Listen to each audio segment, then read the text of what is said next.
Bonjour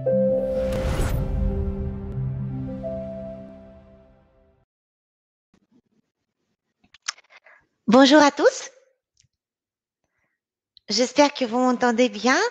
Donc, je m'appelle Tania Côté et je suis très contente de vous voir ici. Alors, comme d'habitude, on continue notre série de webinaires iSpring et on parle des tendances e-learning, des trucs et astuces iSpring et on parle des cas clients. Alors, aujourd'hui, le sujet de notre rendez-vous, de notre webinaire, c'est iSpring Learn LMS.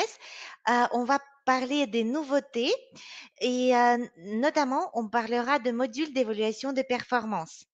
Donc, avant de vous montrer vraiment sur la plateforme comment on peut le faire, je vais juste dire quelques mots sur cette évaluation.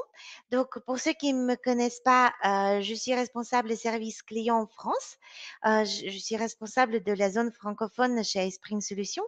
Et donc, je travaille avec plusieurs pays, avec tous les pays où les gens parlent français. Donc, ce module d'évaluation de performance. Aujourd'hui, quand on va parler de ce sujet, on va répondre aux questions suivantes. Ce qu'est une évaluation à 360 degrés et à quoi elle peut servir, qui bénéficie de cette fonctionnalité. Ensuite, on verra comment ce module d'évaluation de performance fonctionne dans Spring Learn.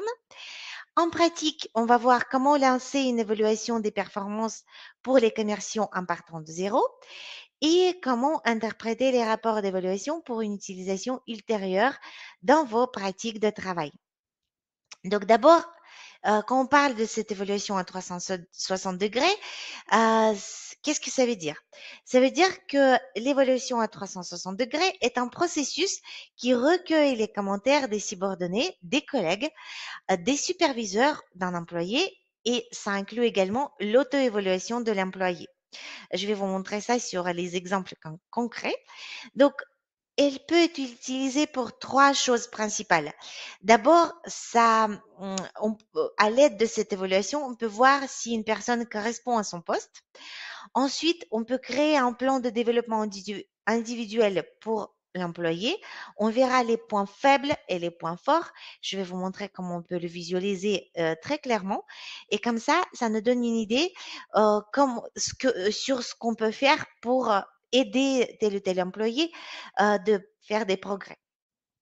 Et ensuite, on peut également identifier les conflits cachés puisque comme vous pouvez vraiment avoir une vision sur la globalité des notes, donc par les collègues, par les homologues, etc., ça vous donne vraiment une idée comment la personne se positionne dans son milieu et voir, on va dire, prendre les mesures préventives si besoin, s'il y a des conflits. Donc, qui peut utiliser cette fonctionnalité? Bien sûr, ça peut être utilisé par les employés de service RH. Ensuite, le chef d'un département ou d'une organisation peut aussi regarder où ils en sont, donc je veux dire où les employés se positionnent pour voir justement les conflits cachés ou les choses à améliorer. Et un coordinateur d'apprentissage de développement peut aussi avoir besoin de cet outil pour voir ce qui peut être fait pour utiliser, on va dire, les points forts de la personne de la meilleure façon possible pour voir si la personne se trouve bien au bon endroit ou peut-être il vaut mieux que cette personne prenne un autre poste. Donc, en fait, on va voir comment fonctionne le module et on va aller du bas en haut.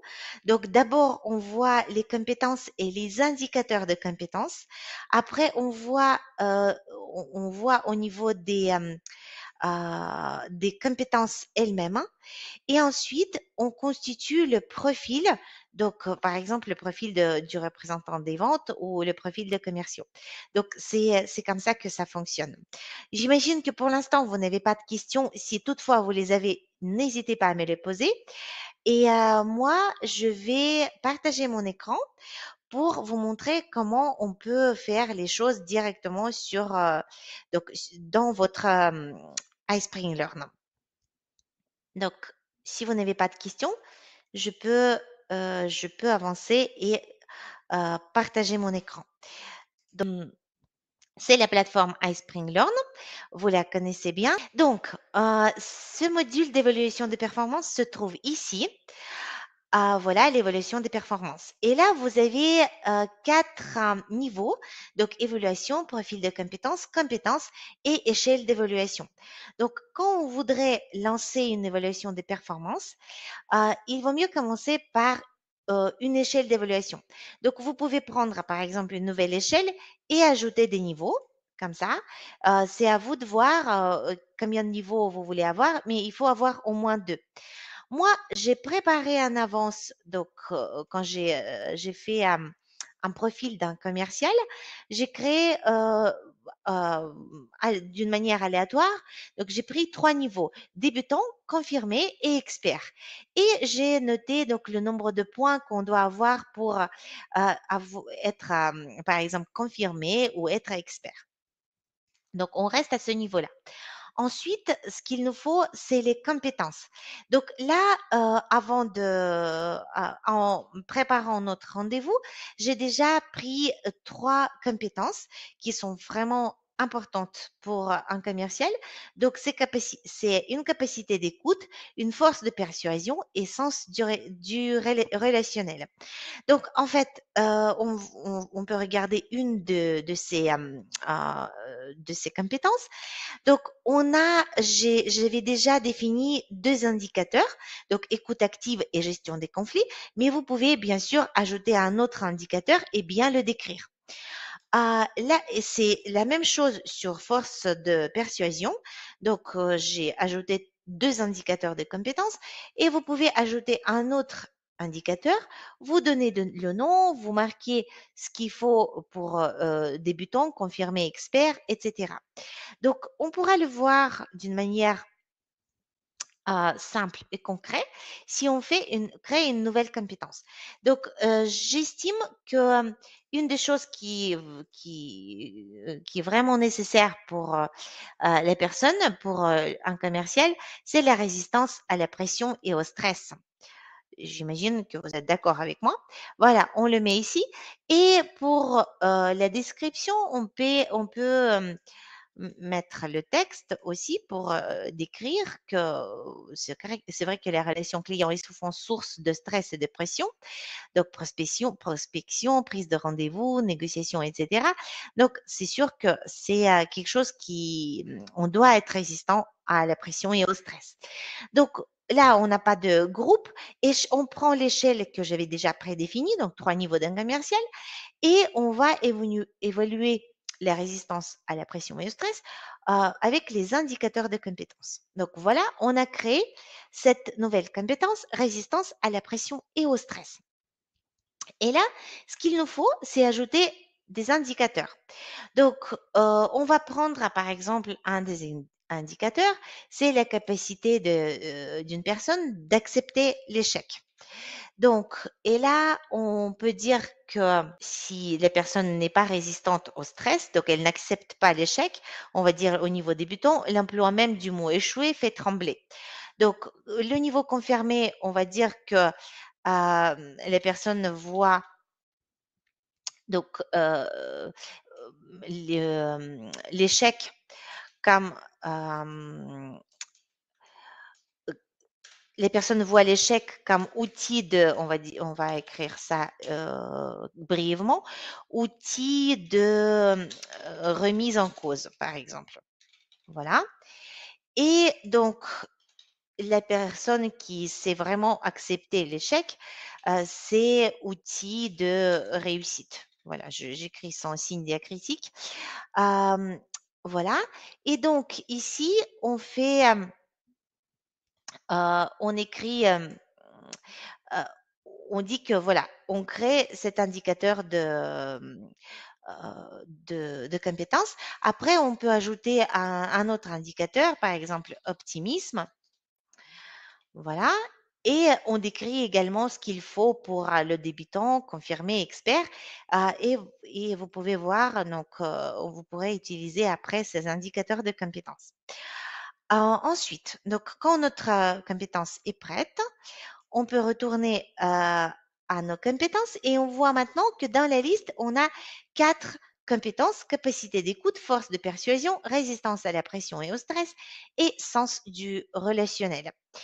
Et quand on va dans le profil des compétences, là, donc on peut créer un nouveau profil, mais moi, je l'avais déjà créé. C'est un profil de commercial. Si toutefois, vous créez un nouveau profil, vous pouvez. Donc, vous créez un profil, vous décrivez ce que c'est. Donc, là, par exemple, je vais juste, pour exemple, pour vous montrer comment ça se passe. Voilà, et c'est là où vous pouvez ajouter des compétences et vous pouvez bien sûr prendre les compétences que vous avez déjà élaborées avant. C'est pour ça que c'est intéressant et c'est utile pour les personnes qui travaillent dans le service RH, par exemple, de définir plusieurs compétences, de bien les décrire, de rajouter les indicateurs, etc. Et après, quand ils vont créer les profils des personnes, ils peuvent choisir les compétences et les indicateurs qu'ils avaient déjà créés.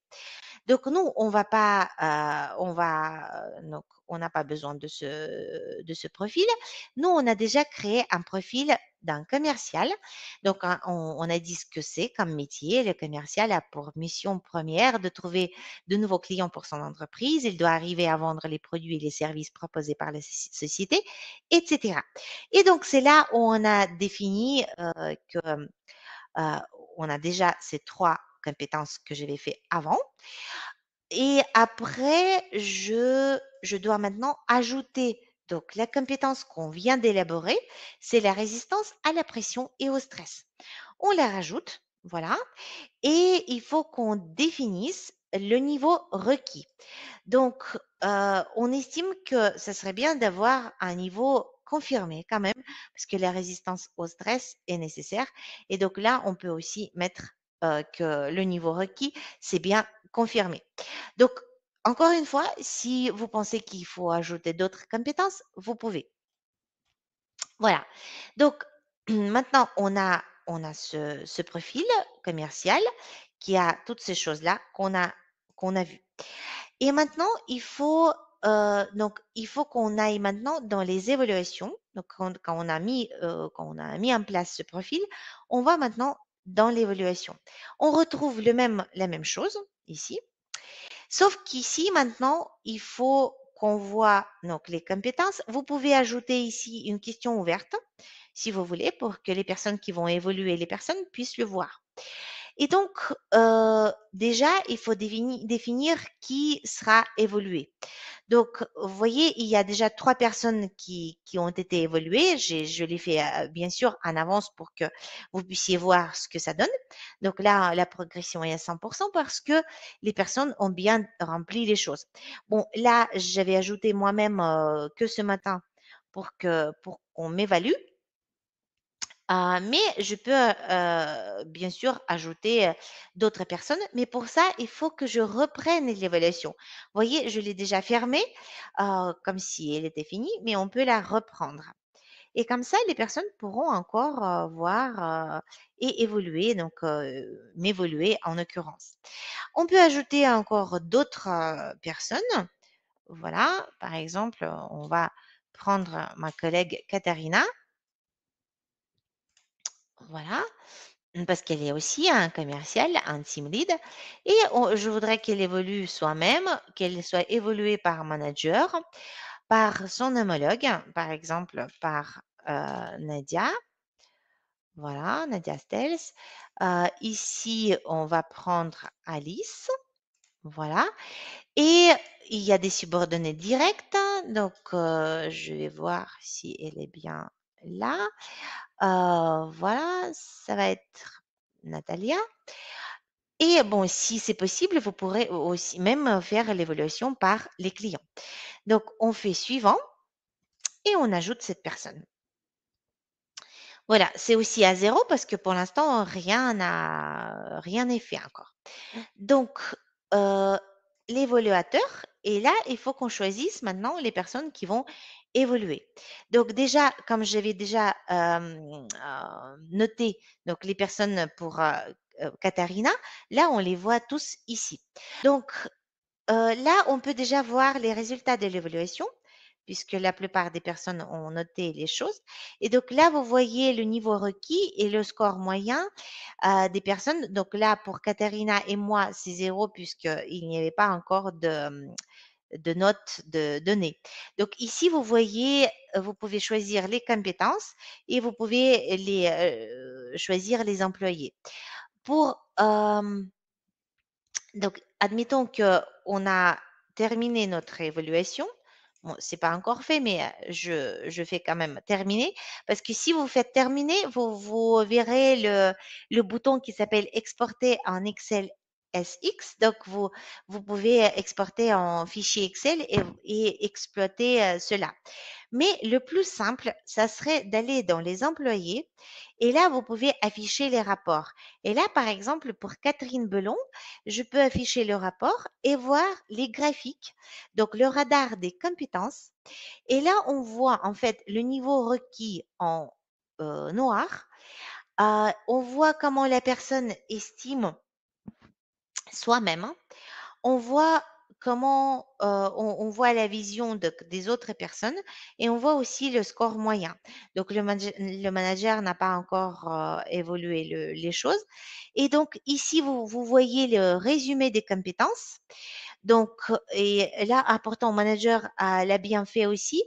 Et vous voyez, si on prend par exemple la capacité d'écoute, la personne elle-même estime que voilà, c'est assez haut. Le manager estime que c'est encore pas très haut. La force de persuasion, le sens du relationnel, etc. Et là, ce qui est intéressant, c'est que vous pouvez voir les points forts donc, et les points faibles, les principaux points forts, les points à améliorer et les opportunités de développement. Donc là, par exemple, en l'occurrence, c'est la capacité d'écoute et la force de persuasion. Donc, c'est les choses qu'il faut, que ça serait bien encore d'améliorer, de travailler là-dessus pour les améliorer. Vous voyez aussi les points forts cachés. Et vous voyez les angles morts, donc les choses qu'on a, donc c'est des domaines dans lesquels l'employé s'est attribué une meilleure note que les autres évaluateurs. Donc, il est fort probable que l'employé doive se concentrer sur le développement de ces choses-là. Donc, sur la gestion des conflits, sur l'analyse et sur l'écoute active. Si besoin, vous pouvez enlever les choses ici, donc pour enlever les choses du graphique et là, par exemple, on voit bien le manager. Après, on peut enlever le score moyen et on peut voir la différence entre, le score que met, par exemple, le manager et le score que la personne a donné à soi-même. Donc c'est aussi assez intéressant de savoir comment ça se passe. Donc encore une fois, vous pouvez l'imprimer, vous pouvez exporter et vous pouvez revenir dans la liste, des personnes, dans les employés pour regarder la même chose pour les autres personnes. Là, par exemple, on prend Nadia et on voit que voilà, l'estimation est beaucoup plus grosse que le niveau requis, heu, à part, la force de persuasion. Donc, sûrement la force de persuasion, c'est les choses qui restent à améliorer. Donc, voilà, c'est la force de persuasion où l'écart est assez grand et c'est là-dessus que vous pourrez, travailler par la suite. Donc voilà sur, l'évaluation des performances, c'est comme ça qu'on peut s'y lancer. Hem, comme vous voyez ici, pour l'instant, c'est une version bêta, mais bien sûr, vous pouvez, vous adresser à moi déjà pour l'ouvrir, pour l'essayer et ensuite, si c'est nécessaire pour, vos projets, on peut bien sûr l'utiliser. Donc voilà brièvement ce que je voulais dire sur, cette nouveauté. Aujourd'hui, au mois de décembre, on travaille, sur les choses qu'on va mettre en place l'année prochaine. Donc il est fort probable qu'on continue à améliorer cet outil d'évolution des performances et bien sûr apporter plein d'autres nouveautés dans iSpring Learn, pour, pour que vous puissiez, bénéficier de notre outil encore plus. Je voudrais que vous me posiez des questions si, il y a des choses que vous voulez me poser, donc des questions que vous voulez me poser. Dites-moi, je suis là pour vous répondre.